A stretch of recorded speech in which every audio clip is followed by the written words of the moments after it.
retrouver dans quelques instants Dorian Abadi, analyste chez XTB. Mais avant cela, eh bien, c'était intéressant de voir l'explication de Benoît Rousseau sur ce triangle descendant et ce triangle. Oui, et peut-être le dépassement de la borne haute du triangle. Effectivement, oui, et l'accélération possible. D'après ces explications, on devrait dans pas longtemps sortir par le haut ou par le bas, et ensuite la sortie de ce triangle devrait provoquer, comme il expliquait, comme l'ouverture d'une bouteille de champagne. Ça devrait partir fort à la hausse ou à la baisse, et on voit d'ailleurs qu'on a une accélération du CAC, plus 0,8 là. Alors, on va retrouver tout de suite Dorian Abadi, donc analyste chez XTB. Bonjour Dorian. Bonjour. On va parler avec vous du DAX. Le DAX qui, hier, a bien performé, terminé dans le vert. Ce matin, quelle est votre stratégie sur l'indice allemand ? Oui, absolument.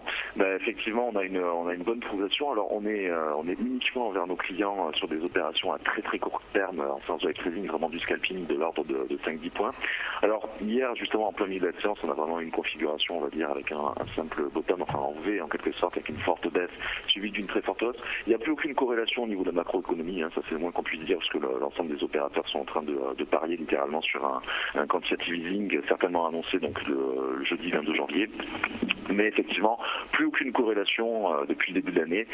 Donc là, la stratégie est simple, c'est une exposition minimale au risque, des opérations à très très court terme, mais de ne surtout pas chercher, je dirais, à viser des objectifs de l'ordre de 100 ou 200 points en ce moment. Pour cela, je pense qu'il faudra attendre d'abord la conférence de presse de Draghi du 22 janvier pour y voir plus clair, mais surtout l'issue des élections législatives anticipées en Grèce, donc le dimanche 25, donc sous-entendu à partir du lundi 26 évidemment.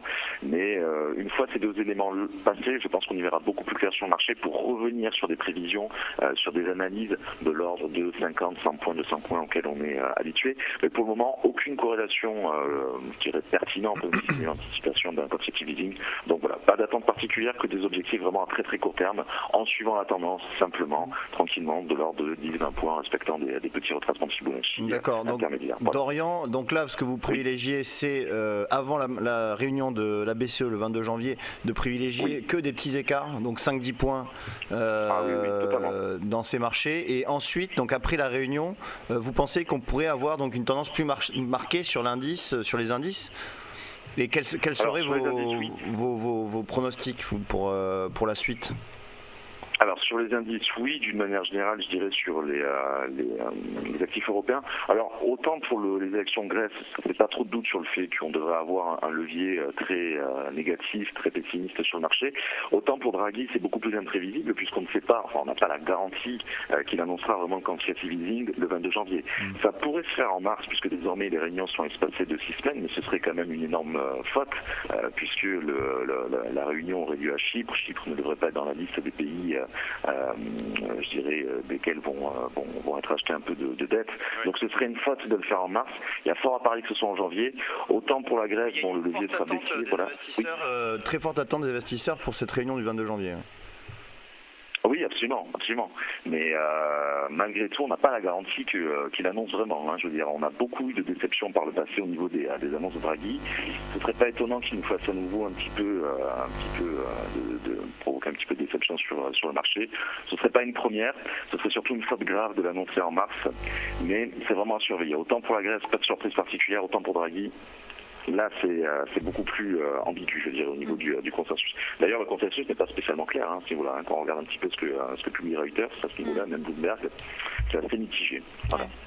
Alors ça c'est donc pour le DAX, donc on a bien compris, vous recommandez donc des petites positions pour profiter des éventuels rebonds ou replis.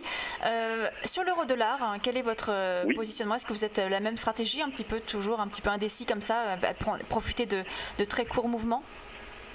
Non, beaucoup moins sur l'euro-dollar. Là, on maintient au contraire des objectifs, on va dire, en swing trading qui peuvent durer 3-4 jours. Par exemple, hier, on s'est orienté à la baisse à partir de 1,1850 jusqu'à 1,1780. L'opération est encore en cours puisqu'à l'instant T, on est à 1,1795. Donc là, au contraire, sur l'euro-dollar, on reste effectivement sur une trame parfaitement baissière avec quelques petites bouffées d'oxygène haussière de temps en temps sur lesquelles nous on se place pour revenir évidemment baissier sur le marché. Ça a été le cas hier, donc de 1,1850 jusqu'à 1,1780. Encore une fois, donc là, on est à peu près aux 3/4 de l'objectif, mais il reste une quinzaine de pips. Et je dirais que le dernier objectif que l'on recommande, qui n'a pas encore été atteint, ce sont les 1,1750 en l'occurrence sur euro-USD. Voilà. Mais à ce niveau-là, beaucoup plus de visibilité quand même sur euro-dollar. Il faut bien le reconnaître que sur les indices européens depuis le début d'année, tout simplement. Voilà. Oui, la semaine dernière, quand vous avez eu justement, c'était le même jour, c'était mardi dernier sur cette antenne, vous aviez un objectif à 1,1870. On l'a largement fait cet objectif, puisqu'on a fait 1,1750. On a largement explosé cet objectif, ouais, c'est vrai, totalement. Donc là, vous avez mis un objectif plus bas, oui. Oui, absolument. Et de la manière, je me souviens, mardi dernier, on commençait à appeler un peu à la prudence sur le DAX en prenant les bénéfices, en allégeant les opérations, mais effectivement en gardant cette trame qui est beaucoup plus visible sur euro-dollar, c'est vrai.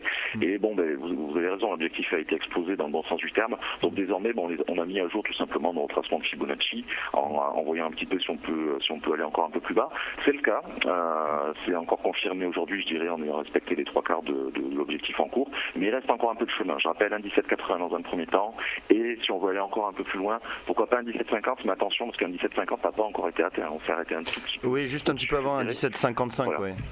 Exactement. Alors qu'un 17,80, bon, finalement, c'est une cotation assez récurrente depuis ces dernières séances, donc pas de surprise particulière à ce niveau-là. Mais c'est vrai qu'un 17,50, c'est un peu plus nouveau en quelque sorte, parce qu'on n'a pas du tout atteint ces cotations-là. On est resté 5 pips en dessous, comme vous l'avez dit il y a quelques instants. Voilà. Merci beaucoup, Dorian Badier, analyste marché chez XTB. Bonne journée. Merci, bonne journée. On va marquer une courte pause et on se retrouve après la vidéo pédagogique sur comment sont négociées les matières premières. À tout de suite.